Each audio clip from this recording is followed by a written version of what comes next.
Bro, some clips don't just feel creepy. They make you question whether history, war, and hidden technology are all connected. Today, we're getting into the idea that wars aren't really about oil, but energy, early American history in American Antiquities, presidential alien tech decisions, and Satan's most powerful weapon exposed. Come on, man. This is Brosky Ray. Let's go! Disclaimer: this video is for entertainment purposes only. Please do your own research, as these clips haven't been fact-checked. The real wars are never over oil or all this other. Never! You can't run out of oil. That's the blood of Yeah. the earth. It's bullshit. It's so funny. Every time someone tells me they're fighting over oil, I'm like, yeah, if only you knew. That's the only you biggest knew. fallacy ever Yeah. told. Is there we could never run out of oil, just Yeah. like we could never run out of water. Yeah. Think about that. This is all about energy. The wars are all about energy and manipulating consciousness and manipulating stories. Some says all wars is about portals and stargates. This is why the current moment matters so extraordinarily. The 2025 to 2030 activation window is one of the most significant, if not the most significant in recent Earth history. And the current Middle East escalation, the economic disruption, the media saturation of fear, these are the exact same responses by the exact same invisible forces in the exact same sequence that manufactured World War I, World War II, and I hope not World War III, but it's the same frequency on loop. Interesting. I think this guy is in Kabbalah, deep in Kabbalah. You can see his tattoo, and he's always wearing shirt with Kabbalah symbols on it.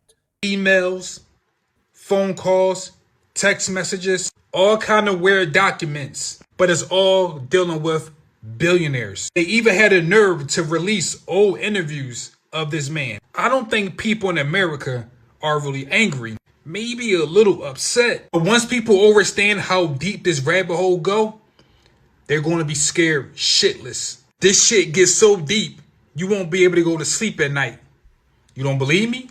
It has everything to do with me and you. This video is about to get a little dark and a little deep. Stay with me. We all need to understand this. Once we have children, we don't own them. It belongs to the system.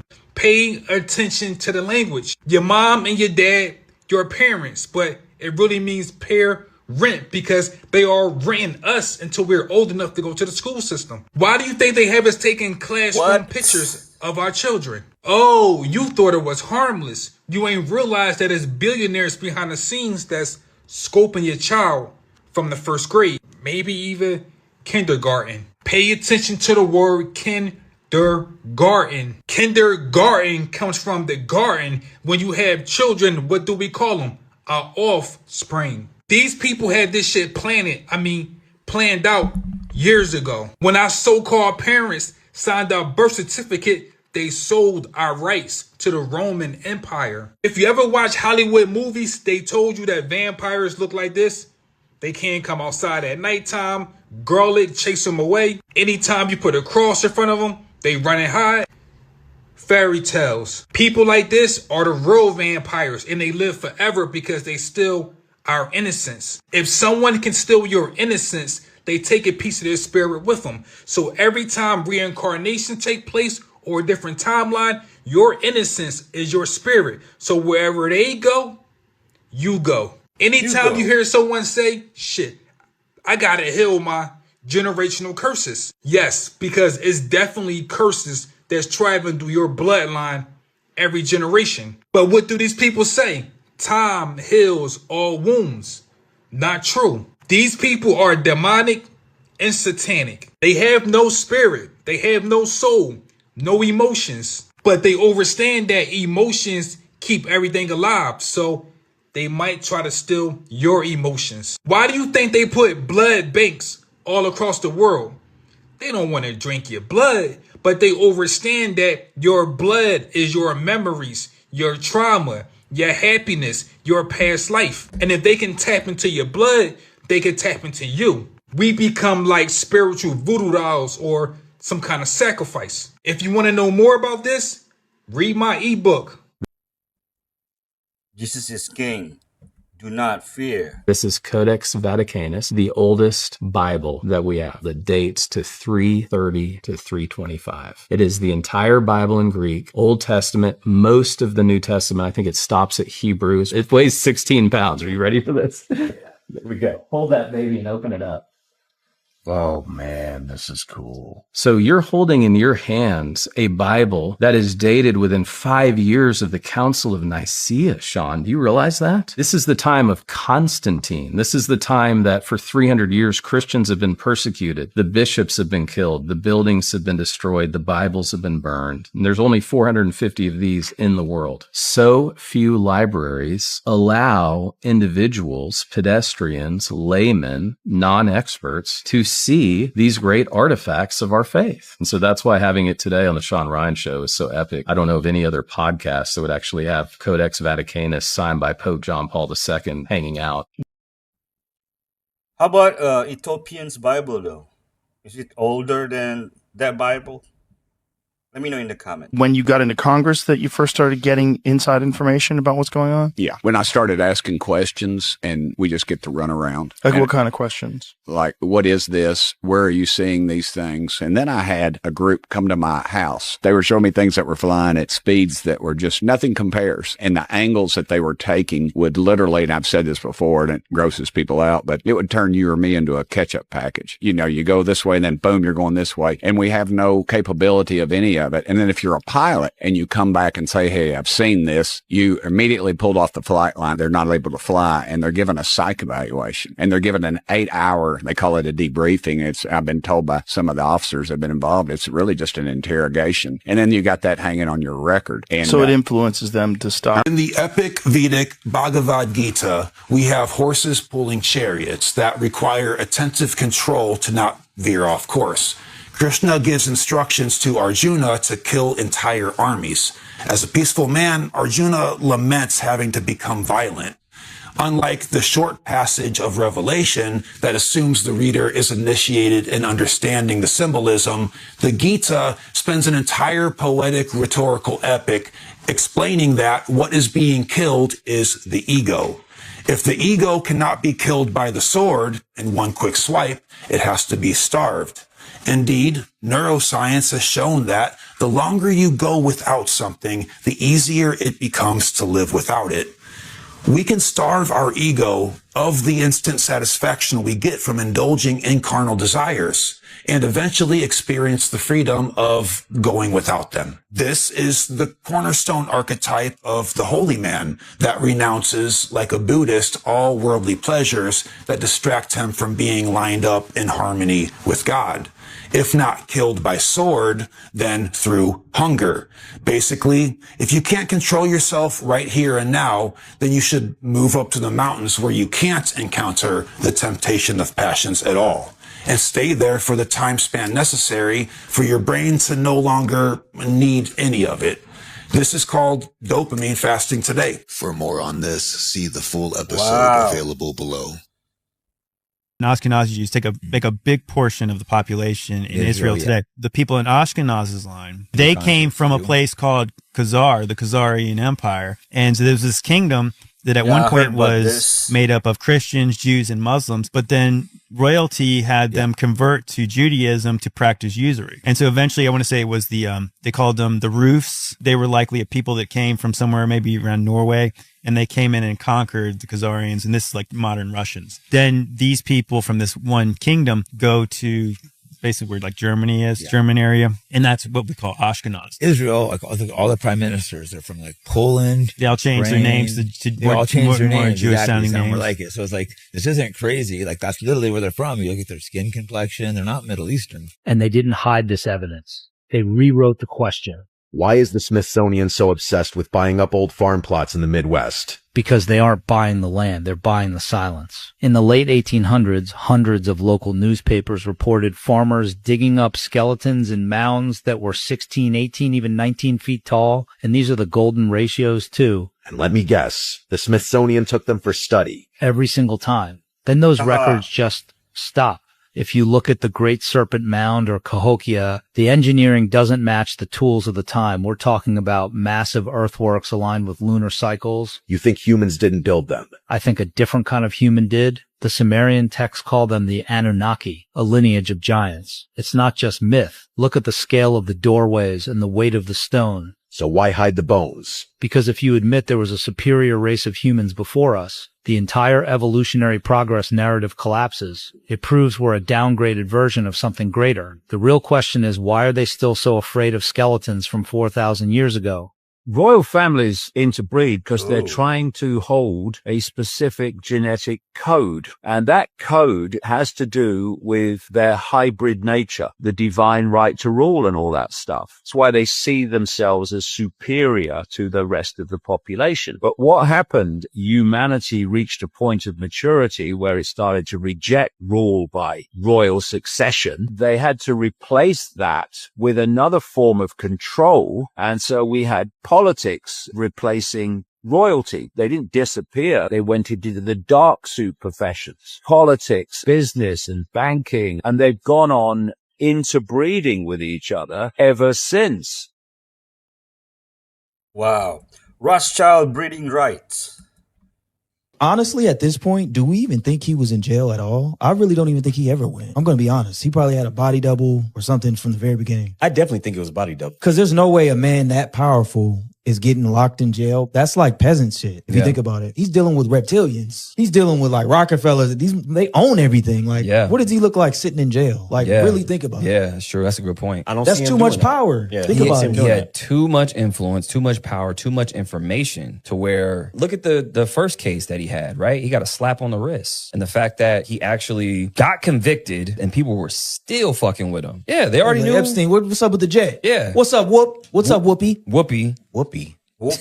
There was an article on 4chan that came out, and they said they knew about Epstein's death 38 minutes before it happened. Oh, yeah. And then that same person, the same person I was talking about, Epstein, his body was swapped. They swapped him out. I don't think he was ever in jail. Because we'd be like, oh, we got Epstein in here. That's not Epstein. Whoever that was, they did a whole psyop. Imagine the power that this man really had. Like, you're not about to sit down. You're not about to sit down. Are you serious? No, he's not. And the fact that he already tried to unalive himself the first time, too. Didn't happen. Don't believe it. Yeah, that was like a precursor of like, oh, well, you should watch him. Maybe he's going to go. And then they did the whole body. Oh, he's doing this is all a play, y'all. This is a play. I can name a million movies where they did this shit. Ocean's 11. They 11. faked a whole ass vault that they were supposedly robbing. Yeah, they didn't do that shit. They actually robbed it a long time before it even happened. Yeah, you know what? That happened in Now You See Me. And the last one, at the end, they did the same thing. They faked the entire thing. I don't want to give too much away, but yeah, it was like they even built something to where he walked into an elevator. I forgot. It was an elevator, and he thought he got in the elevator and he went down. It was, and they had like the wind going and all like whole atmosphere. Everything was fake. Yeah, so like that really goes to show you reality is whatever you really make it. That's why when people lie, you're actually making a reality. When you're lying or you're like creating something, that's why when you speak and kind of what you think is real already, that's your reality. The Truman Show, folks. Where did the war machine come from for British Empire to win? How did a tiny country like the UK become the sun never sets on the British Empire? How is that possible from the resources there? Extract more from their people to put other people in slavery, to create a central bank underneath it, skim money, go to war to extract it from other people. And it worked. All the way through time, it's the same theme. But what does that also say? That we're easily corruptible. People stay inside the bubble so they can't see it. They see, I need my guy to win, Republican, Democrat, and it's all within that system, and it's so hard to get people to step outside. That's why it's going to be a chaotic change. It's individually each of us, and we don't want to admit our agency in it. We think it's somebody else, and it's us. What if being useful is the very thing destroying your soul? The Taoist philosopher Chuang-Tzu wrote parables about this. In one story, a carpenter named Shi encounters a massive but gnarled up ancient oak serving as a village shrine. He dismisses it as a worthless timber, explaining that a boat made from it would sink, a coffin would rot, a tool would split, and a door would ooze sap. That night, the sacred oak appears to him in a dream and asks how he can compare it to useful trees like apple and pear trees. The oak explains that as soon as fruit trees ripen, they are stripped, abused, and have their branches torn off, causing them to suffer and die before their time because of their usefulness. The oak then asks, if I had been useful, could I have ever grown so large? Its uselessness was what allowed it to survive. These parables teach us that if we do not become useless to the world, we may live bitter, dissatisfied lives, stripped of our deepest traits and abused by the demands of others. To develop fully, we must embrace our individuality rather than become mere useful tools for society. Carl Jung made a similar point. For Jung, individuation requires developing one's own personality instead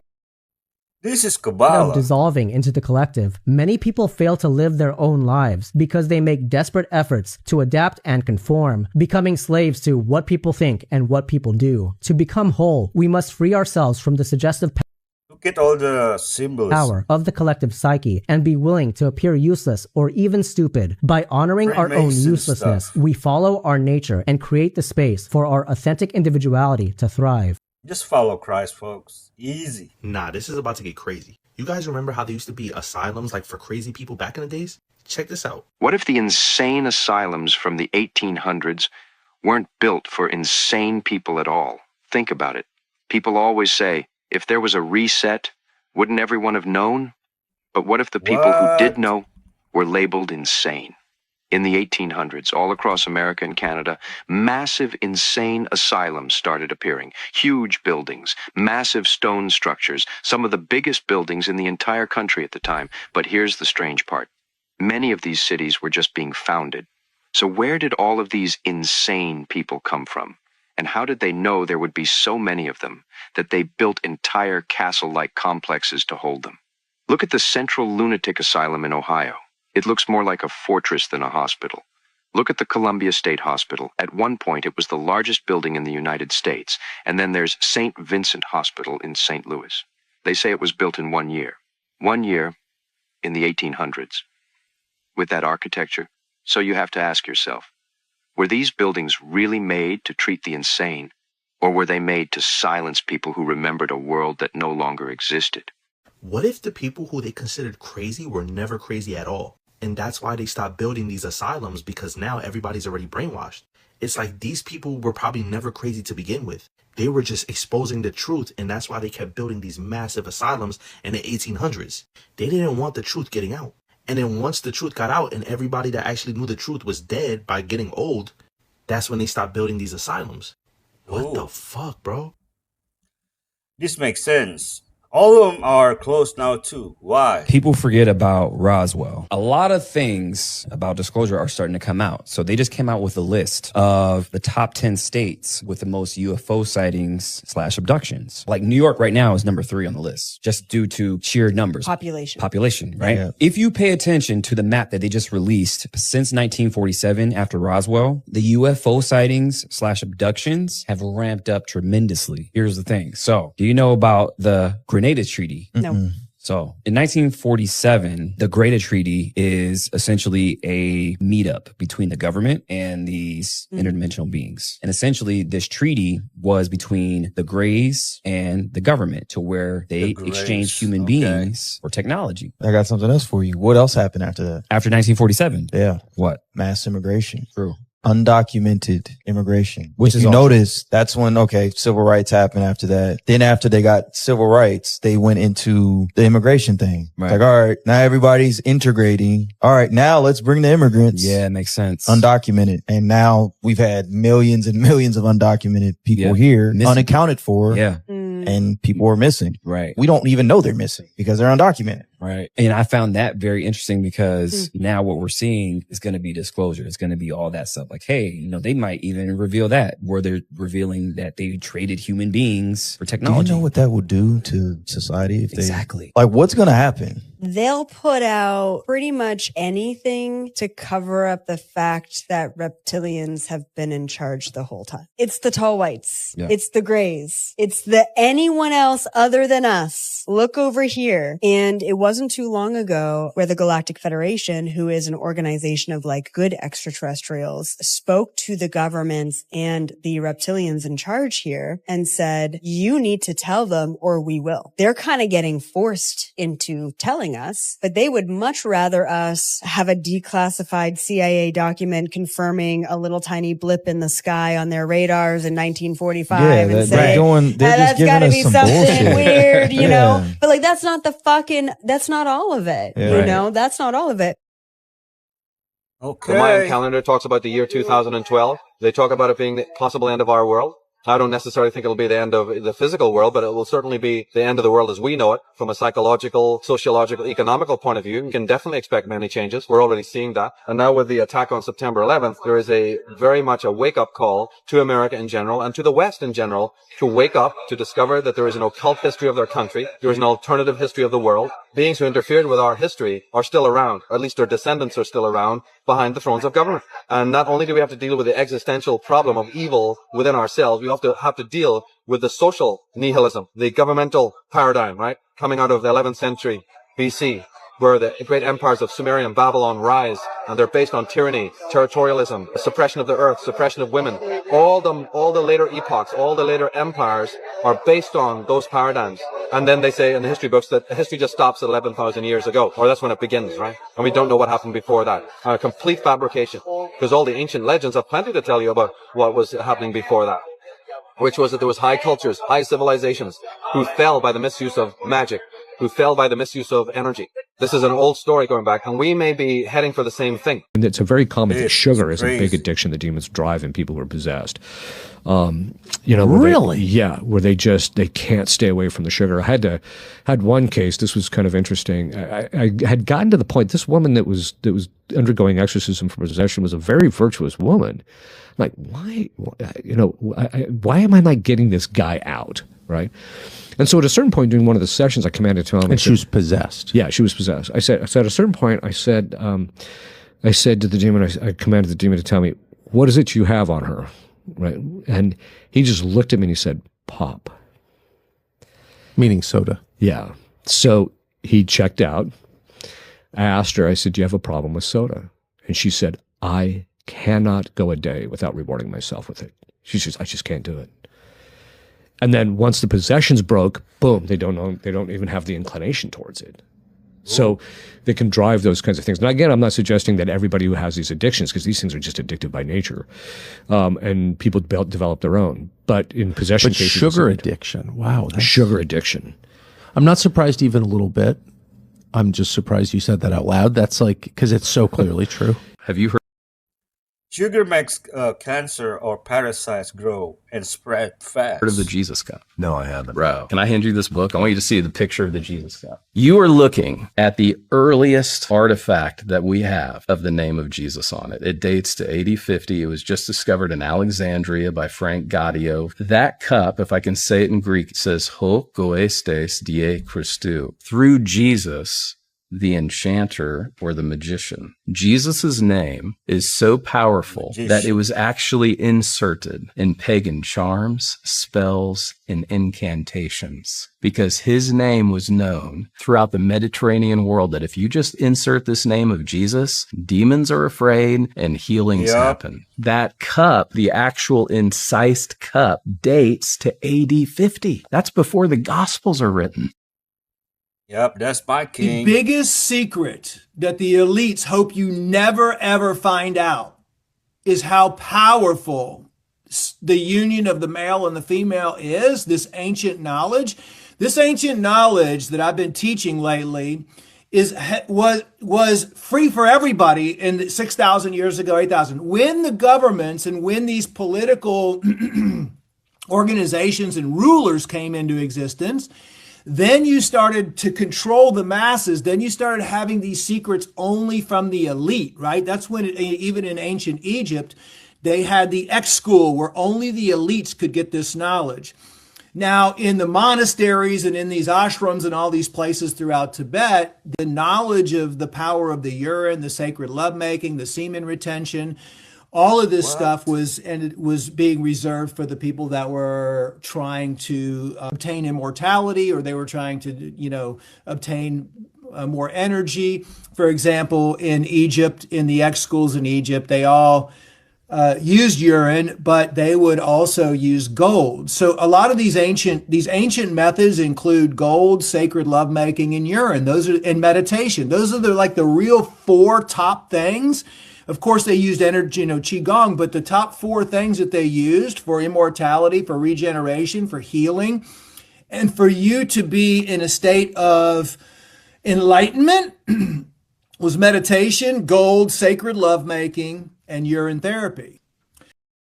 Sacred lovemaking? Ooh. They only used gold in a biophotonic form, and they used it from the sun, and they actually extracted gold. They would put their urine, never wasted any urine, okay? No cold back then ever wasted urine. It was always a divine golden nectar. It was always the highest form of energy. So you're gonna drink the urine? Just to give you an example, there was a study done in India last year where they took a liter of urine to see the amount of energy and vibration in it, and it produced 6.4 kilowatts of electricity. That 1 liter of urine ran a medium-sized house for half a day, which means you really only need we've been lied to so much about history, but you really only need, they powered everything with urine back in the old days. So what are you going to do with it? You going to drink your own urine? Come on, man. You know that gut feeling you have about an obscure cabal controlling planet Earth? Well, maybe it's not as crazy as you think. This is one of the most obscure books in American literature, Ancient Magic, Magnetism, and Psychic Forces by L.H. Anderson in 1895. And after reading it, I think I know why. He talks a lot about mind control. Let me read you a few passages. The reality of thought transference, one mind impressing another even from a distance in space, seems established beyond a reasonable doubt. This was in 1895. Let's think about today. Because a lot of the things people in power are doing right now make absolutely no sense. Why is Bill Gates trying to put lab-grown meat in the grocery store? Why the hell did the U.S. attack Iran out of the blue? I'm going somewhere with this, but let me read a few more passages. No doubt the developments of our brains are capable of being played upon like the keys of an instrument. The manipulator can cause a patient to laugh, fight, steal, or to exercise his self-esteem and attachment, and he can as easily call forth their opposites by touching other known parts of the head. Switching gears real quick, what is a computer? If you didn't know, it is an exact replica of your brain. They modeled the electrical circuitry in your brain to make computers. And how do these work? How are you watching me on that screen right now? Well, this phone is made out of a certain conductive material that's tuned to a specific frequency and then covered in an insulated material to keep the data frequency from exiting it once it enters. And a satellite in space is beaming 2.8 gigahertz of data frequency down, and the phone has no choice but to accept it if it's within range. Now consider all the heavy metals they've been putting in our drinking water for decades, and the microplastics that now inhibit your lipid layer, and those shoes you have on your feet. What are you? You're a human, right? But you have metal in your blood and plastic in your skin and shoes on your feet. By definition, you are an insulated conductor. If it works on your phone, what makes you think it wouldn't work on you? Science is science and energy is energy. Wasn't quite sure my hypothesis, so I hit up my buddy Parker and asked him a question. Parker, got a strange question for you. If somebody built a data transmitter and tuned it to the resonant frequency of a human and shot out a data signal at the right frequency, would it enter a human? You know what I always say, anything is possible with the right frequency. Based off of what a Parker told me, and the information in this book, and the news I heard about the frequency weapons they were using in Venezuela, I think it's completely possible that they could be controlling minds. And I want you to consider the actions of the powerful, how they fly in the face of logic, appear out of nowhere, and happen for no reason. You know that gut feeling you have about an obscure cabal controlling planet Earth and dictating events outside of your control? Well, maybe it's not as crazy as you think. Barefoot the best. I want you to fill in the story of the rest of the beginning of the universe. God, spiritual matter, impact on material matter. Okay, so 2 questions. All right. Go ahead. All right, your question, where did God come from, assumes that you're thinking of the wrong, obviously it displays that you're thinking of the wrong God, because the God of the Bible is not affected by time, space, or matter. If he's affected by time, space, or matter, he's not God. Time, space, and matter is what we call a continuum. All of them have to come into existence at the same instant, because if there were matter but no space, where would you put it? If there were matter and space but no time, when would you put it? You cannot have time, space, or matter independently. They have to come into existence simultaneously. The Bible answers that in 10 words. In the beginning, there's time. God created the heaven, there's space, and the earth. There's matter. So you have time, space, matter, created a trinity of trinities there. Just, time is past, present, future. Space has length, width, height. Matter has solid, liquid, gas. You have a trinity of trinities created instantaneously. And the God who created them has to be outside of them. If he's limited by time, he's not God. The guy who created this computer is not in the computer. He's not running around in there changing the numbers on the screen, okay? The God who created this universe is outside of the universe. He's above it, beyond it, in it, through it. He's unaffected by it. So the concept that a spiritual force cannot have any effect on a material body, well then I guess you'd have to explain to me things like emotions and love and hatred and envy and jealousy and rationality. I mean, if your brain is just a random collection of chemicals that formed by chance over billions of years, how on earth can you trust your own reasoning processes and the thoughts that you think? Okay, so your question, where did God come from, is assuming a limited God. And that's your problem. The God that I worship is not limited by time, space, or matter. If I could fit the infinite God in my 3-pound brain, he would not be worth worshiping, that's for certain. Yeah, so that's the God that I worship. Thank you. Amen. Praise the Lord. The reason why they are killing the scientists and the doctors and the researchers is because the scientists and the doctors are genuinely trying to break the code of the matrix, the physical realm. The reason why they aren't touching regular conscious people coming on the internet and talking about this shit like me is because most of you guys are just exposing their puppets like the politicians and celebrities. I'm even guilty of this. I'll take full accountability. We are all keeping the realm alive. You keep talking about Trump and this celebrity. You're keeping the realm alive. Nothing is going to happen to you. They might just take you off the algorithm or take your viewers away. They're not worried about you. They need you. The more energy you give to a politician or a celebrity, the more you speak on them, the more powerful they become. They get more powers, more energy. Their handlers and gatekeepers get more energy from you feeding them attention. That's how the algorithm works. They need people who call themselves conscious to do that. Whereas these scientists, they have people who follow them who are really trying to create beautiful things and heal and research. Those are the real threats to the system. Because as long as you're exposing their puppets in the system, the most they might do is take you off the algorithm and sedate your views. They aren't going to hurt you. They're not going to kill you. You're not a threat to them. They need you to keep complaining because they need that energy to feed. They need the algorithm to keep getting fed. But everything is ramping up now. I have never seen this many people awakened and aware of shit now. And that's what shocks me. The scientists and researchers and healers are some of the most important people we have to this world. And they are being murdered by the government, and their deaths are being covered up as suicides. At the end of the day, you could wake up 1 million people. As long as you're not genuinely glitching the code of the matrix, they don't care. As long as you're not finding methods to rid the flesh of these parasites, they don't care. You're not a threat to them. They want us all to be the same. They don't want tinkers. Off you as soon as you try to patent that technology. You're telling the government, hey, Right. look, this is what I created. Come take it. That's why they created the patent office. Hey, any great ideas you have, you want to protect them, right? So bring them to us. So many Debo. different stories of people over history that have created these devices, created fuel from water. Like he got off. Stanley Yeah, it's Meyer, he wild. created the water fuel cell. He got poisoned at a Cracker Barrel. And you had the guy who got killed in that mass shooting too. He created an engine that ran off of water as well. And this random guy comes into his grocery store that he does security work for, does the mass shooting, and then offs him. Seems like everybody who creates like water cars just get off. Oh, what happens to the young black fella who was all over the internet not too long ago, who started the car using water? Remember? Guy with the dreads, I forgot his name. The reason why they're doing this is that they want us to become entranced by the idea of this religion, to have it be cool, to have it be trendy. So one of the things they do is this symbol, which is 666. Each finger is one of the stems of the 6.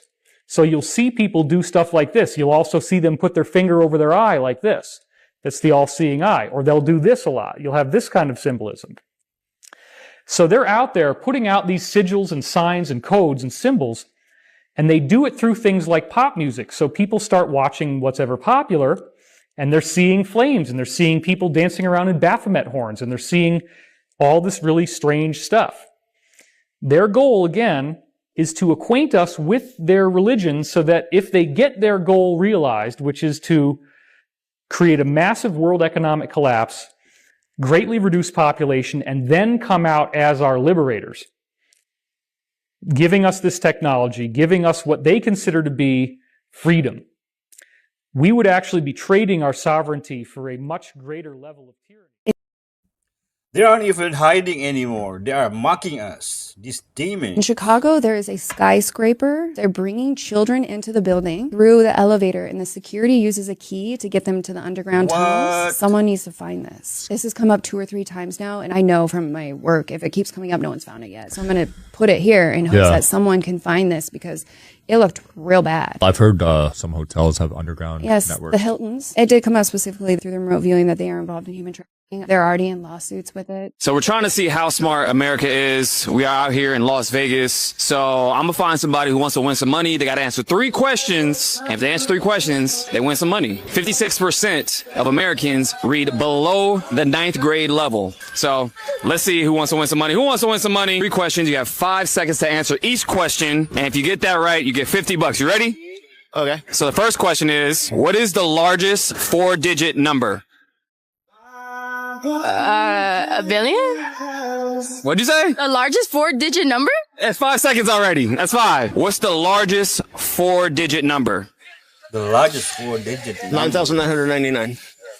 Got it. What's the first 10 amendments in the Constitution called? The first 10? I don't know. I'm not American. I'm sorry. What's the first 10 amendments of the Constitution called? The Bill of Rights. Uh-oh. There we go. What is the third planet in the solar system? Saturn? Saturn is crazy. What's the third planet in the solar system? Man, I'm blank. What planet are we on? Earth? It's Earth. Oh. Dude, I said they lost. You're a bus driver. You go to New York, pick up 10 people. You go to Chicago, pick up 3 people. What color is the bus driver's eyes? What? That don't even make no sense. What color is the bus driver's eyes? Mine are brown. Damn! He got it! He got it! He got it! All right, $50. What's your name? Laramie. See, I have faith in America, you guys. He restored faith in the American people. So, thank you. I appreciate it. Send me your Cash App. All right, I will. For the people that are watching, we really faith people. Agenda 21 is kind of a code name for a master plan originated at the United Nations to change the political and economic system of the world to one of total collectivism. And in order to do that, people must not be allowed to have independence. They must be dependent on the state for everything. Otherwise, they won't be easily controlled by the state. That means they can't have private property. They cannot have land of their own. They have to live in preferably high-rise apartments that are provided to them by the state as a benefit, so to speak. Oh, good, we got a free apartment. These people at the top want all humans to be dependent on the largesse of the state. That means that they don't want anybody living out in the boonies. Anybody that's got a couple of acres of land and his own water supply and can grow his own food or have some sheep or some chickens, these people are a threat to the collectivist society because they aren't going to go to the politicians and say, please feed me, please clothe me, please give me shelter. They tend to be independent. That's the secret behind Agenda 21. They want people out of the country. They want corporations out there growing all the food and that kind of thing, but they don't want anybody living out there because that way they cannot be controlled. In order to control mankind, we have to get them all into the big cities. We have to rack them up and stack them up, get them dependent on the state for their food, their shelter, their electrical power, their water, everything. That's the dirty secret behind Agenda 21. To enslave the world's human societies.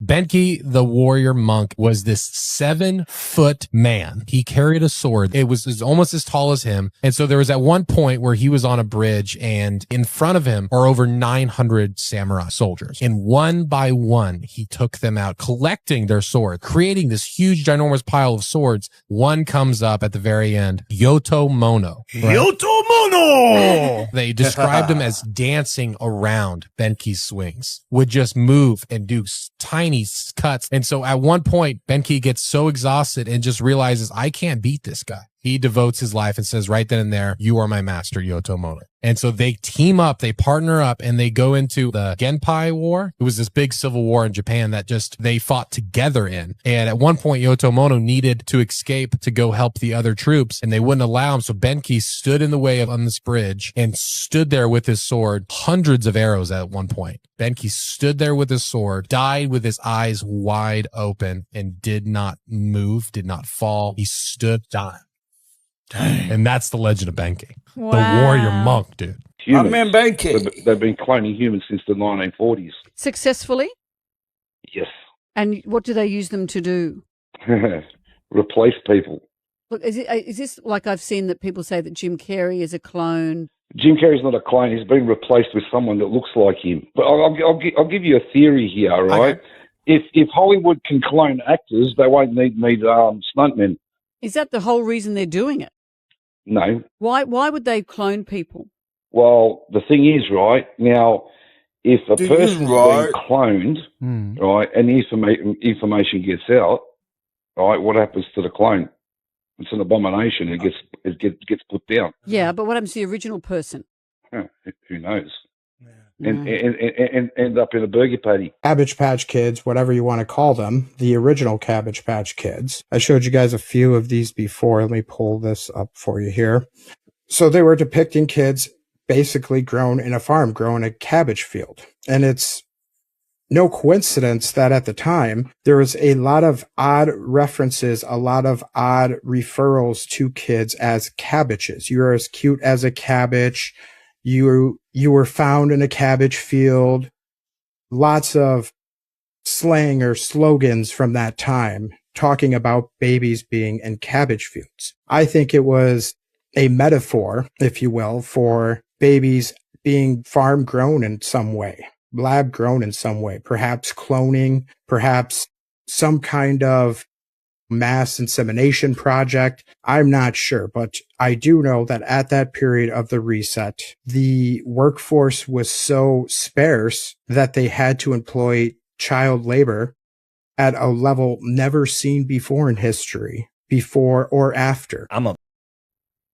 I wonder if they are NPCs that are lab grown. Obsessed with etymology because you got to really understand what they're saying with symbols and logos and why are we saying certain things, right? So like husband, does anybody know what husband really means? If you look at Webster's dictionary, right? So Webster's dictionary, he wrote something, it's called the American Dictionary of the English Language. So in that book, the definition of husband, this is the real definition of husband, means cultivator, means builder, means farmer, but it also means clown. I mean, and that's what a lot of the whole idea of it, they pretty much make the husbands clowns. So when you really think about it, you're like, wait a minute, why is every husband in every sitcom show the clown? Because if you look at Black's Law Dictionary, if you look at the Webster's Dictionary of the American English Language, the real definitions of things, people have no idea what they're talking about. Like black, if you look into the dictionary that I was talking about, American English Language by Webster, black means to make pale or to bleach.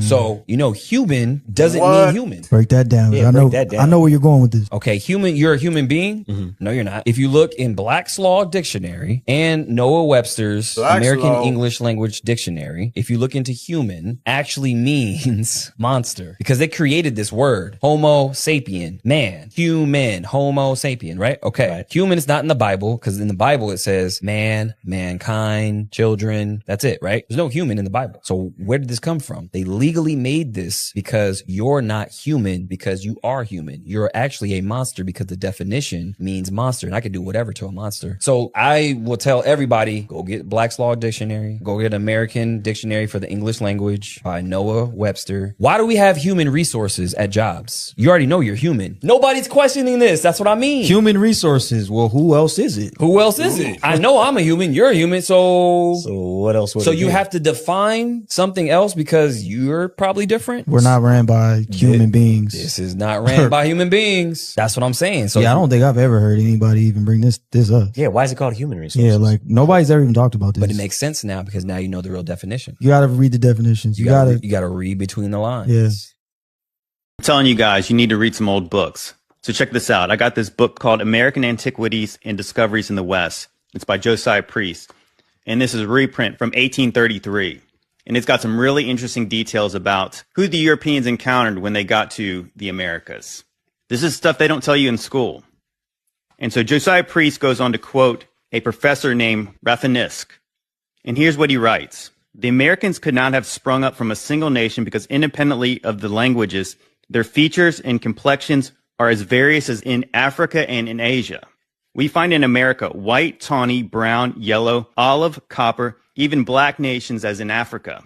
Also dwarfs and giants, handsome and ugly, flat and aquiline noses, thick and thin lips. That's pretty interesting, huh? It also goes on to say that in Florida, the Indians there and the Choctaws worshipped a god called Yehovah or Jehovah, kind of like Jehovah. What? And as we're told, there wasn't a J in the ancient dialect, so kind of sounds like the God of the Bible. And that's really interesting when you consider that Christopher Columbus thought he landed in the land of Azareth, as prophesied by Esdras in 2nd Esdras. And this was the land where the 10 lost tribes of Israel were to travel to. So guys, he thought the Indians were Hebrews, part of the lost 10 tribes of Israel. History is way more interesting than we were ever taught. The new Pentagon website that's now home to a ton of previously classified UFO data was flooded with nearly 340 million hits in its first few hours of existence. People really want to know about aliens. President Trump had been teasing the release of the files for months, and now he's finally opened the virtual floodgates, telling Americans to, quote, have fun. The Trump administration has said the public can draw its own conclusions with the information in the files, which includes old State Department cables, FBI documents, and transcripts from NASA of crewed flights into space. The first batch also included a trove of videos, imagery, and testimony regarding alleged sightings dating back decades. There is a ton of good stuff in there and just a ton of stuff generally. So I'll link to the Post article on the top 10 encounters revealed in the release because you're welcome. We did the heavy lifting for you. But to whet your appetite until then, here are just a couple of my faves.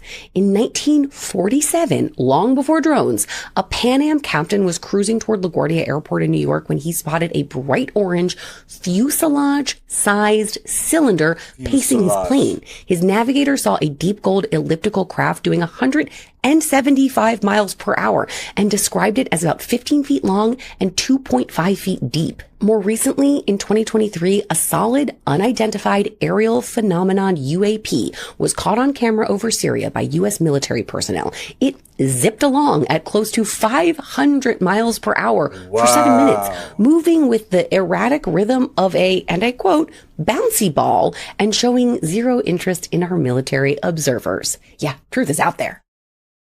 The CIA says you can heal your body with your mind using visualization. In this document, they give the example of someone who wants to increase circulation to their leg in order to speed up healing. With a thermometer attached to the leg, the person concentrates on sending more blood to the leg. If the thermostat shows a rise in temperature, then that means your visualization is working. The next step is to remember exactly what you did in order to get that temperature to rise on the thermometer. And then do it over and over and over again. So whatever it is that you imagine to get that thermometer to move, repeat it. The more times you do it, the better you'll get at it and the faster you'll see that temperature rise. And it says that by doing this, pain can be blocked, healing can be enhanced, malignant tumors can apparently be suppressed and ultimately destroyed. And I'm reading right from the document. This method is called biofeedback, and really it's just a blip in this declassified document, but it's worth noting. This is crazy. I cannot stop thinking about this documentary I just watched. What if the most controversial form of therapy is exactly what we need right now? Journeys is an independent documentary that explores psilocybin therapy, but it is absolutely not about promoting drug use. It is about harm reduction and understanding. And an executive order in America was just passed to fund psilocybin therapy. So now is the perfect time to watch this. The film brings together 21 voices across this space. Patients, therapists, facilitators, legal experts, and even lab workers. This film genuinely gave me more peace of mind about some of life's most stressful topics like PTSD with veterans, mental health in general, and stuff like anxiety. And if you followed me for a while, you know that I've been very open about the fact that I struggle with generalized anxiety. So it is a huge flex for a documentary to make me feel relaxed about that. This movie has some really mind-bending visuals and sounds, which kind of makes it feel like a trip in itself. Seriously, this film is so beautiful, and I was really happy to find out that there was no generative AI used in it at all. No stock footage, no AI crap, just real artists, which is kind of what we need nowadays. Make sure to watch Journeys right now by going to the link in my bio. I think it's on Apple TV, if I'm not mistaken. Science proves that human beings only see 4% what's in front of them. Damn. What happens when we can see 10% what's in front of us? Would we be in fear? This is the same reason why if you take your Tesla down to the local cemetery and you sit there with your barometric camera on, you're going to see human beings walking around on that camera that you can't see with your own visual perception. Why is that? What is that about? Why do scientists come out and say that the afterlife takes a place in another dimension? Which I think for sure. Why is that? I've seen people dying. I looked at people's faces when they was checking out. They looking past me. They looking past you. Whatever they looking at is not what we thinking. It's like that thing that happened in the Vietnam War where they had that special dye on their glasses and they're seeing monsters that was there and then they take them off and they're not there. Really? I didn't know about that. That's crazy. It's a certain dye that they actually banned in America. Oh, was that Agent Orange or was that something else? No, it's something else. It was a dye that they used to color the lenses on night vision goggles. They went from a red spectrum to the current spectrum that we on now, which is green, grays, and white. When they was using the red spectrum, soldiers complained that they seen monsters. This is a public speech by the president of Brazil. It just shocked me. Por aí, já estão encomendados.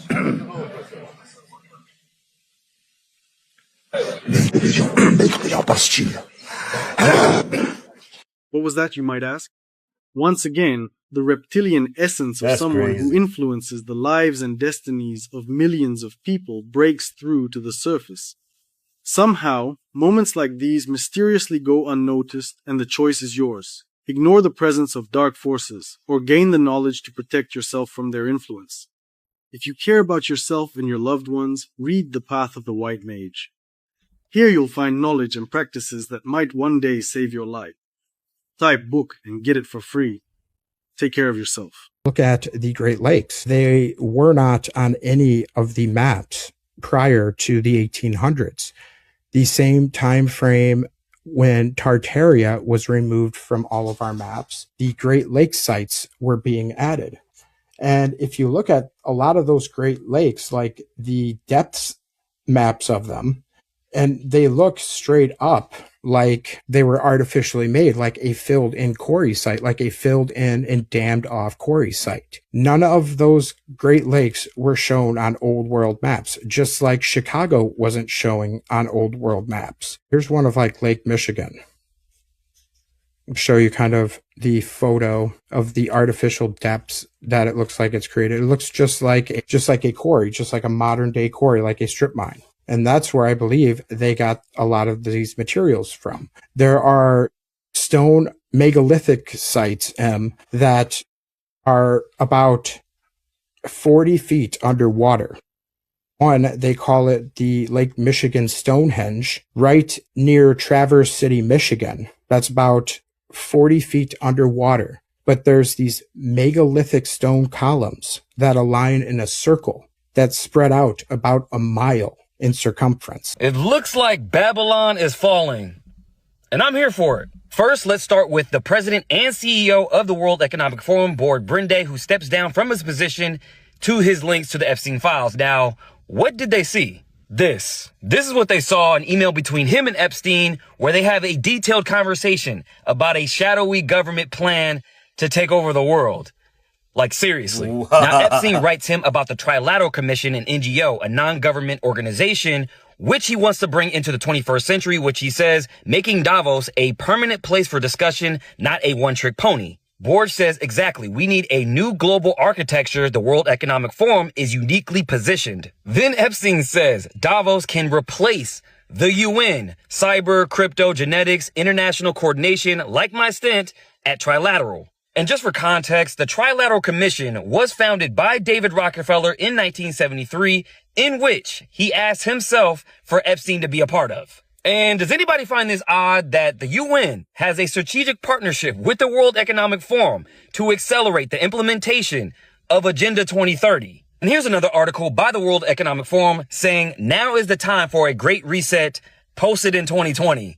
Very interesting timing. But it doesn't stop there, because a Rothschild might be coming under investigation due to these emails linked to Epstein. Now, this one gets weird. Ariane Rothschild says, thanks, thrilling hunt. Epstein says, great photo. She says, got it. Amazing old male, amazing hunt. Are you guys thinking what I'm thinking? Now, I'm not making any claims, but do you guys remember that old movie called Surviving the Game, where a bunch of millionaires and billionaires hunt homeless people for sport? Just saying. Now, of course, she's panicking about this because she's asking all her bank clients not to leave her over the Epstein files, in which the company she oversees manages about $200 billion. So good luck with that. But here's the nail in the coffin for her, because she signs off on a deal with Epstein for his company, Southern Trust, in which was $25 million for risk analysis. Oh, you mean the same company that got sued by the Virgin Island government for $105 million cash for facilitating trafficking and child abuse. Got it. And this is in addition to the $80 million for the economic development tax benefits that were fraudulently obtained by Epstein and his associates. She was in great company, I see. Now, you guys, there is a whole lot more, but I'm doing a bigger breakdown on my YouTube, The Maverick Approach, so make sure you guys check that out. And let me know what you guys think below. Man. But I don't think it's failing, though. I think it's a distraction. 2030 agenda is still on track. Vatican, some of their biggest secrets within the last 1700 years of their existence was the fact that underneath the Vatican City, there was a huge facility where they would literally meet with these draconian reptilians, and they would literally just offer these sacrifices to them for power. Rob, at the Vatican? Yeah, that's the Vatican for you. Yeah, no wonder they don't let people down there. These are the descendants of the same occultists and the same child eaters that have always existed. We saw them through Rome. We saw them throughout the Dark Ages.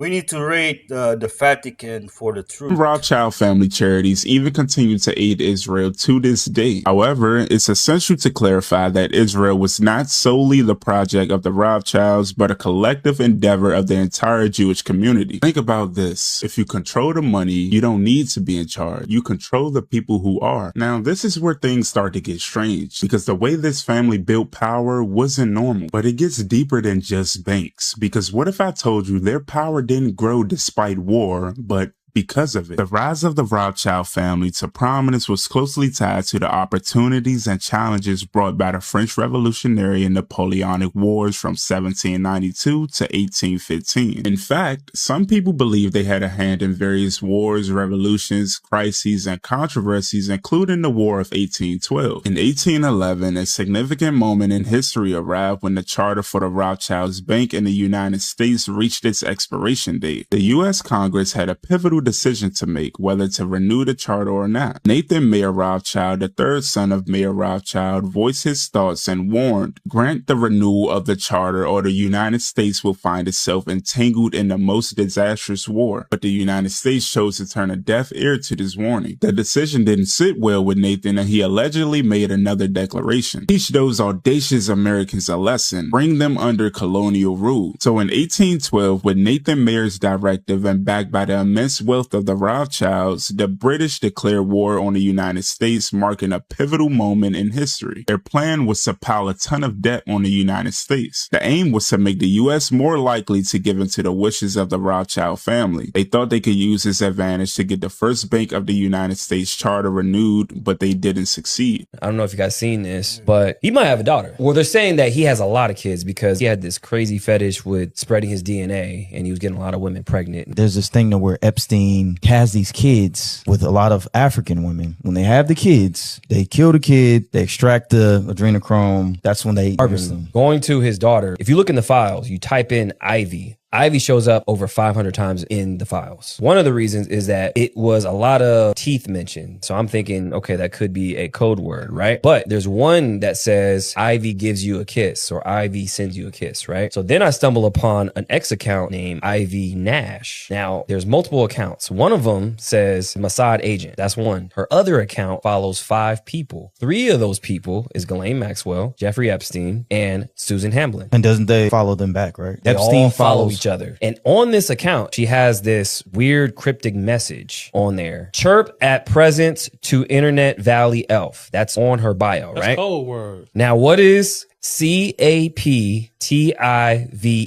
Captivate? Captive. So is she a Mossad agent to this network and she's like a captive agent? So that's what I was thinking. You know, I was stuck on the whole jerky thing. When they was making fun of the little girl for saying Jesus was protecting her and they said, whoops. Yeah, That's pure evil right there. Yeah. And the fact that people were making the correlation that this could be his daughter is because there is another whistleblower. Her name is Anya Wick. She says she's not only Epstein's niece, but she's the long lost twin sister of Shia LaBeouf. Oh, shit. Wait, what? Yes. And he's fucked up right now. Yes, he is. He's So going through it for sure. yeah, he's been going through it for years and maybe he knows something, right? But then he went into this place to where he just took a left turn and he just went away from Hollywood. Because remember he did Indiana Jones. He was supposed to be the next Indiana Jones. And then he wasn't. But then they did another one. But that's what I mean though. So he was supposed to be Indiana and that was like his initiation. Like you're the guy. And then he just walked away from Hollywood. You know how Indiana got the whip? He was supposed to have the swords. Oh, he gonna let a Mel Gibson act. Because Mel Gibson fled Hollywood. Ooh. He did. They're all pedophiles. And he ain't been in a movie since. You know what's funny?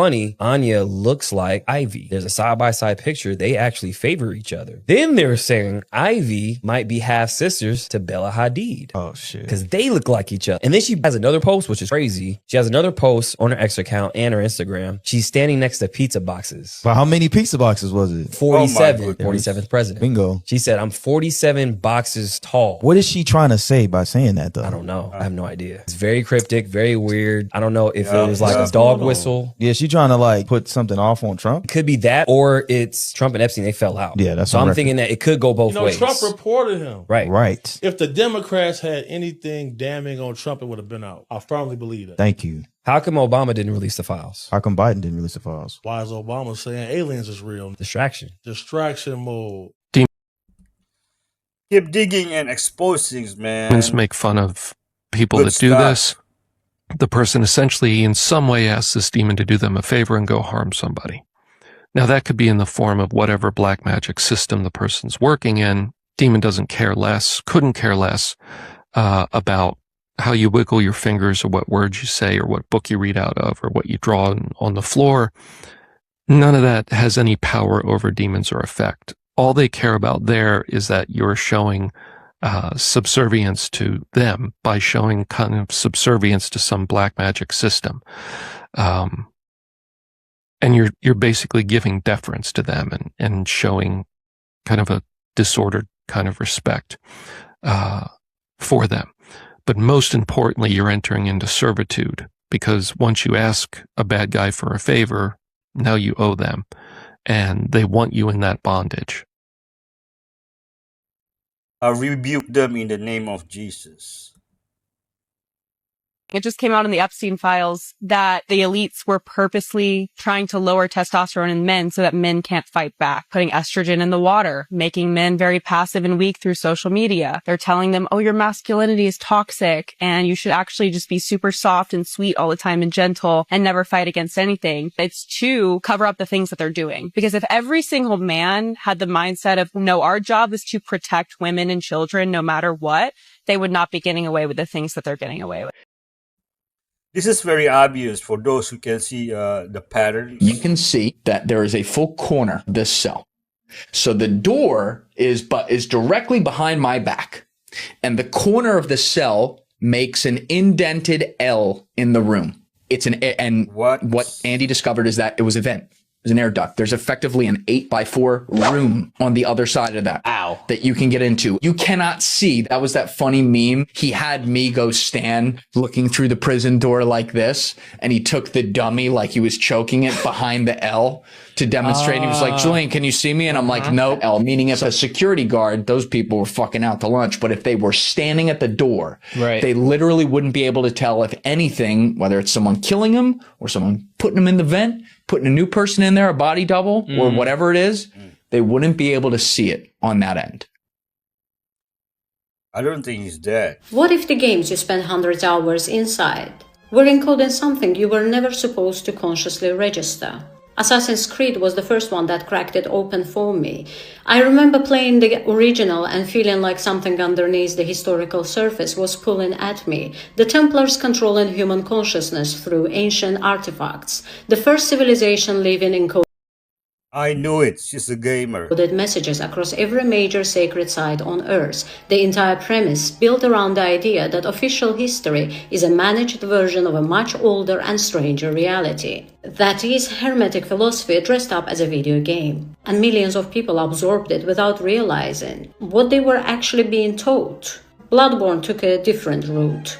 A city that destroyed itself by consuming forbidden knowledge, the Great Ones as ancient cosmic intelligences whose proximity drives human minds to collapse. The entire game is a meditation on what the Gnostics understood about the danger of reaching into territories consciousness was never prepared to handle. Control goes further still. A government bureau dedicated to studying objects of power that operate outside the known laws of physics. The astral plane as a literal navigable location. The game treats paranormal phenomena as a classified information that institutional power actively suppresses, which is not fantasy. It is the premise of actual declassified government programs. These games did not just entertain us. They planted specific questions inside of millions of players who had no framework yet. Which game sent you down a rabbit hole you never came back from? BioShock, another great game with the deeper meaning. You know, I used to be a hardcore gamer until I messed up my neck. You seen this clip of Netanyahu talking about Rome, where he says, "We won't lose this time"? We want to know what you're reading now. It's a book by a historian named Barry Strauss. It's called The Jews Against Rome. What made you pick it up? Well, we lost that one. I think we have to win the next one. A lot of speculation is saying that the United States is the new Rome. We're Rome, yeah. So historically, there's some religious texts that mention Rome, the powers in the West, and they use Rome. That doesn't mean they mean Rome in Italy. What Rome was at the time, we are today. We're the empire that has the greatest amount of power in the world. Isn't Rome the Roman Catholic Church? Hold up, y'all. Y'all do know it was a president of the United States, Dwight D. Eisenhower to be exact, that signed a treaty with the so-called aliens, the Gray, for high-level technology in exchange for human abduction and experiments. Now, this alleged meeting took place in the 1950s, and do you know what happened after that? There were only about 6,000 units of television throughout the world, and after 1950s, over 12 million. Bro, these little aliens know what they were doing. But the fact of the matter is the treaty was signed by a president. It's like, were these people really for us? Because they signed a treaty for high-level technology, right?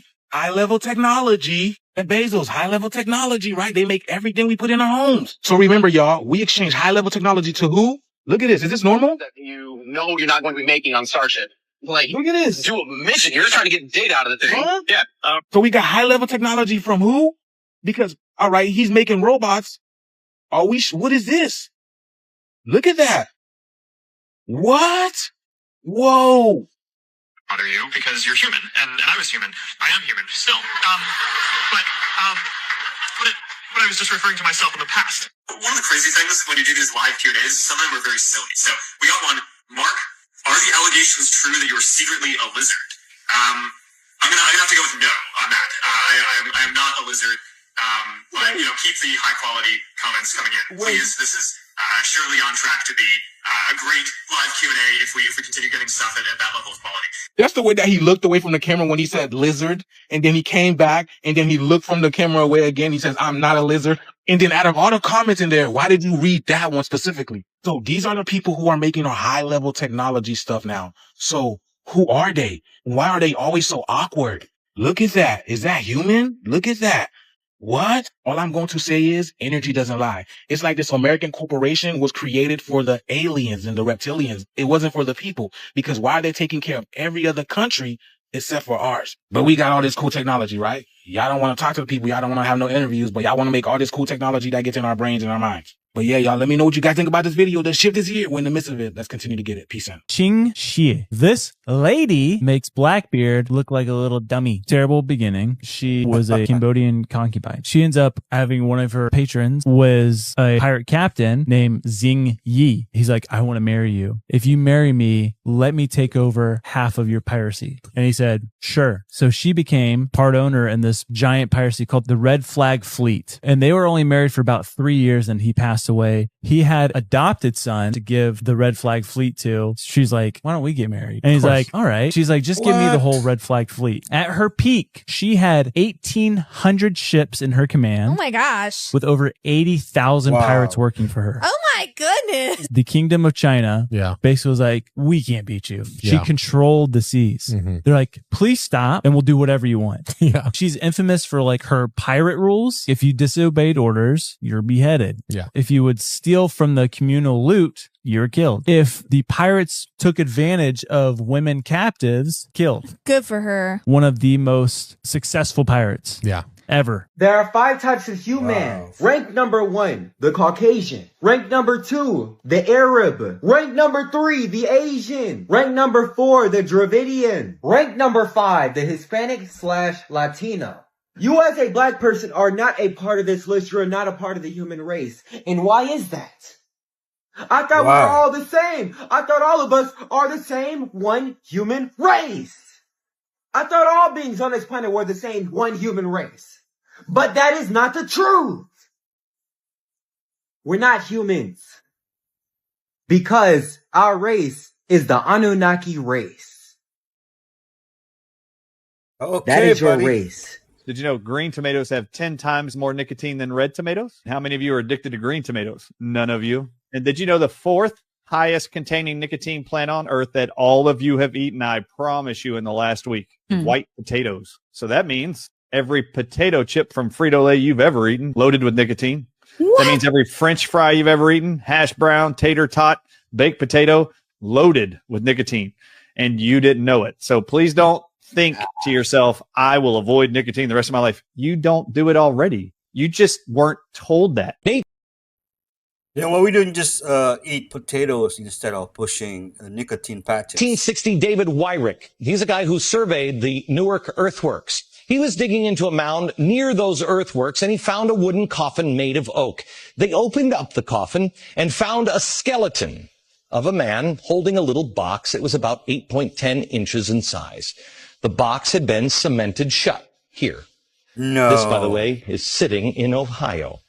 Well, he opened up the box and he found a little man inside, a little black stone.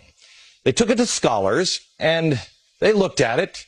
The man seems to be carrying something, and there's writing here at first they couldn't recognize. The writing is, they thought in 1860, some sort of Hebrew.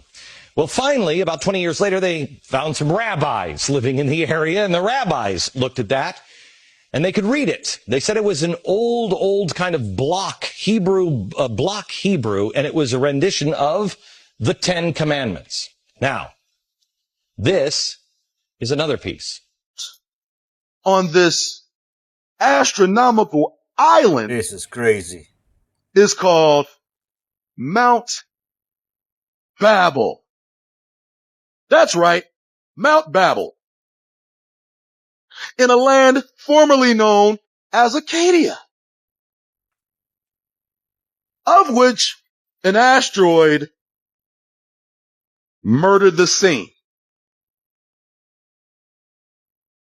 Debris is said to be found from Canada as far as Wait for it. Europe.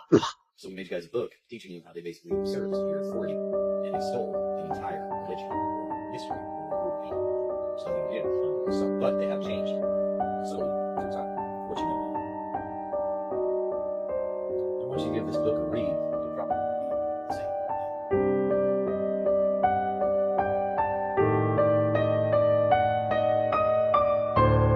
Also, the books got shipped out yesterday for anybody who ordered them. So thank you.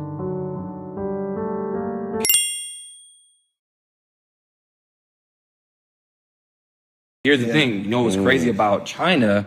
There's not even 2 billion people in China. We all think China has 2 billion people, right? That's what they always claim. That's what they claim. Right. Here's two things. How is it that when the CCP took over in the 50s and they had that one birth rule, one singular kid, how is it that their population grew since then? Does that make sense? That's a good point. Two, a Chinese national just came out and said, there's not 2 billion people in China. She says it's probably closer to 500 million. That's it? That's it. Really? Yes. She said they've been lying because it's propaganda. They want to seem bigger than what they are. How do you surveil 2 billion people? Isn't 500 million way more manageable? And it's a lot of land. So that's the thing. And they have ghost towns over there. Right now, they built tons of like skyscrapers and all this other stuff. They were expecting all these people, but I think they did that by design. It's really not that many people over there. Wow, 500. We have what, 300 here? 350? Yeah, 350 here. That's not much bigger than us. I have a few Chinese friends, and the ones that come from small towns are the small towns. So I don't know about the 2 billion. I mean, that's what they always claim. So I was leaning on that. How is that possible if they only had the one child rule for 50 plus years? That's a good point. That's a good point. So they're lying. So that's the thing. So it's much more manageable. So that's why they have the social credit score system right now. Like if you have a low score and you're hanging out with somebody else, your score drops. And then like if your score is too low, you can't ride the train. You can't get something to eat. There's videos where there's like, you see it on a board. So you starve? Yes. There's people starving in the streets right now. Okay, how do you get a good score? What does a good score mean? They're saying basically if you do good deeds, if you help the government. If you do good deeds? Yes. Shit, this is Black Mirror. You haven't seen Black Mirror? Seen Black Mirror? There's an episode where a girl is trying to like be a good Samaritan in society and it builds up her score. That's literally what's happening right now. And that came out like 5 years ago. You can't buy food. No, you can't ride the train. So you die. Yeah. There's videos of people dying in the street right now in China because they have the lowest credit score. The shit is crazy. It's wild. Yep, I heard one child and most girls were killed off. As boys was more desirable, there's like 10 guys to a girl.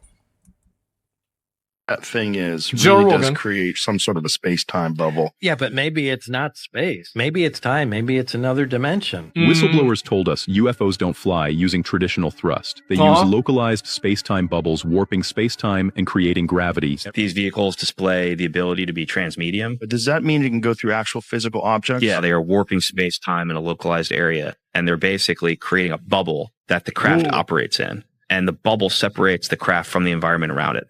What they have said, military, is that they can go underwater without disrupting the flow of water exactly like that, but we don't know if they have something around it or not. I guess they might. Outside the bubble is irrelevant. They're creating their own space-time, essentially. They're warping space-time and creating a bubble around the craft. Everything modern science knows about gravity is that it attracts, it pulls. Now, Bob Lazar explained that the craft he worked on emits a repulsive gravitational wave that cancels out its weight, creating a massive distortion in front of the craft. Instead of thrusting forward, the craft simply falls into that distortion. And he went over to the emitter and rotated it, and he said, try and touch it. And I put my hand on it, and it rebounded off. And the closer you got to it, the like the more magnetic magnets. There's no repulsive force that we've discovered, because that would be a great propulsion system. So how do you actually steer a repulsive force field? Lazar breaks down the exact alien propulsion system he worked on, using 3 hollow gravity emitters to navigate space-time. The emitters were the only things that were a different color. They were black. The bottoms of them were hollow. That's and small. You could see sort of copper-colored plates inside there. He said no wires as well. Large diameter tubes, maybe 3 inches or so, just like the waveguide that extends down onto the reactor. When all 3 of the amplifiers are being used for travel, they're in the delta configuration. And when only one is being used for travel, it's in the Omicron configuration. So as far as propulsion, the craft operates in two different modes called Omicron and Delta. Omicron meaning 1 and Delta meaning 3. And that's referring to how many of the amplifiers and emitters are being used. So in Omicron configuration, the craft lifts off the ground using one amplifier and one emitter. The other two emitters can swing all the way up to 180 degrees out the side of the craft. And what that does is cause distortion in space and kind of forces the craft to fall into that distortion. Kind of the opposite of the way our aircraft work. Instead of throwing material out the back, this causes some sort of distortion in front of it where it's drawn into. Yo, could you imagine they use this to go through portals and portals? Yeah, I made the full video on it. Check it out by clicking the title below. It's wild.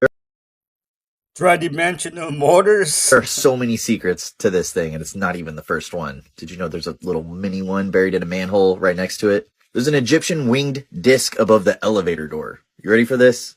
This first Washington monument was built a couple days after Washington died. And then they decided that they needed something a little more epic, so they started building the one that we see. The new one was started July 4th, 1848, and then they stopped because everyone was dying in the Civil War, and then they restarted, which is why it's two-tone now.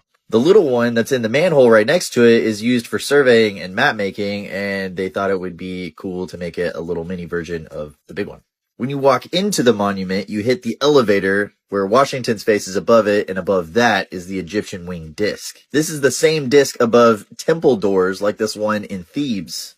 This one is the rabbit hole. So Washington was a Mason. His Masonic memorial is in Alexandria, Virginia, and it mirrors the Lighthouse of Alexandria in Egypt. The Freemasons are a rebrand of the Knights Templar. The church thought they executed all of them, but some went into hiding. Current Grandmaster has made a documentary proving all of this. Watch it. You can prove it without any of that, though. So this is the Templar cross. It's not the Christian cross. It represents the original excavators of the 8-sided Great Pyramid. So squaring the circle was an ancient math and philosophy problem, and the Great Pyramid solves this problem through its slope angle. You can only see it from the air. When you use that angle to solve the problem, it forms this curved cross, or toros.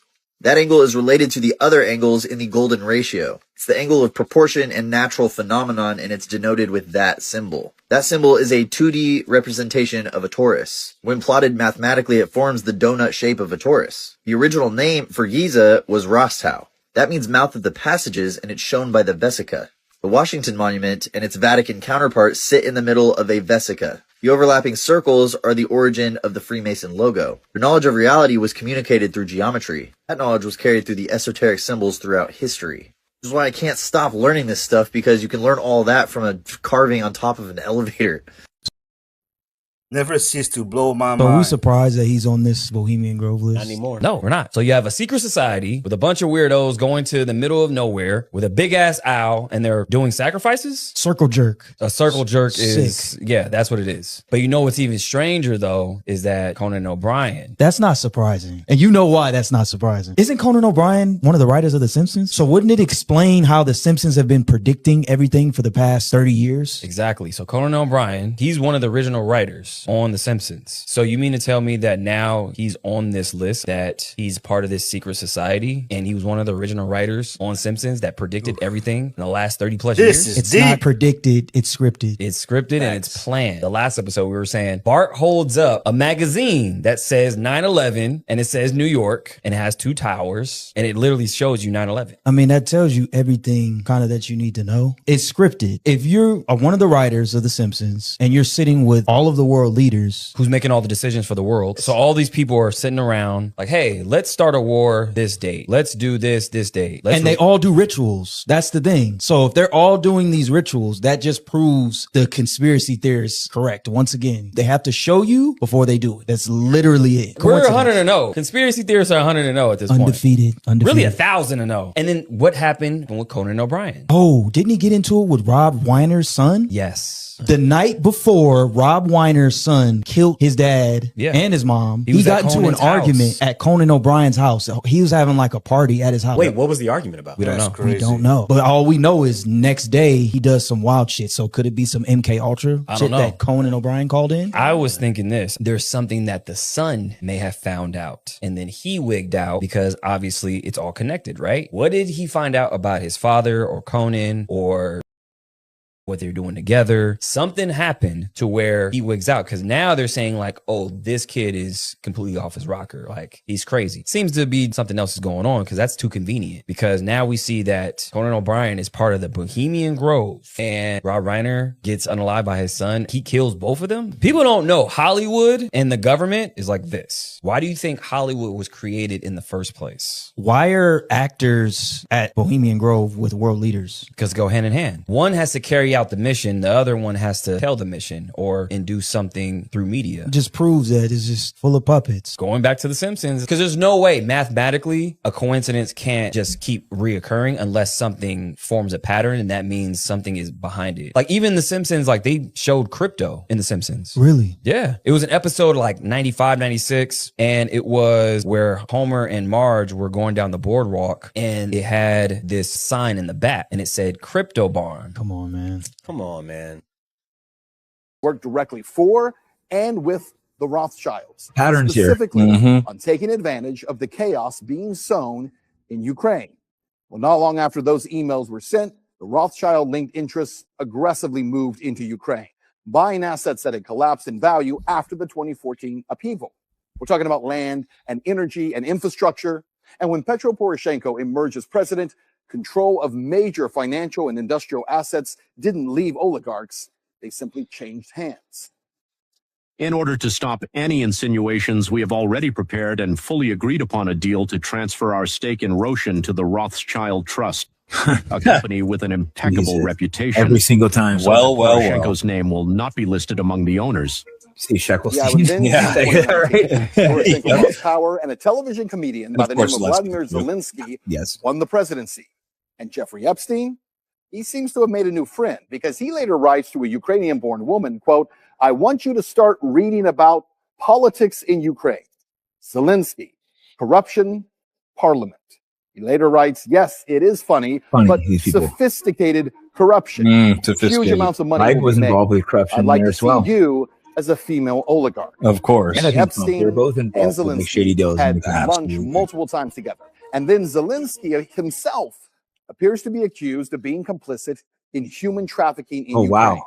In a redacted email, Zelensky's misspelled name is found, stating that he allowed modeling agent Jean-Luc Brunel to traffic girls out of the country. He's a convicted sex who was trafficker. Jean-Luc Yes. Brunel? Well, he was found dead in a prison cell in 2022 while he was being held on suspicion of rape of minors, sexual exploitation, trafficking Yeah, another girls. death Who in else? prison. But Jeffrey Epstein. I think we're stupid. And we're not done yet, because in a plot twist to this story, there is another major Pizzagate connection. See, Zelensky himself, in September of 2023, he invited performance artist Marina Abramovich to serve as an ambassador for Ukraine. Oh, really? He specifically helped to rebuild schools and Wow. support children affected by the war. She is a bizarre performance artist who performs something called spirit cooking, which is a ritualistic use of blood and semen.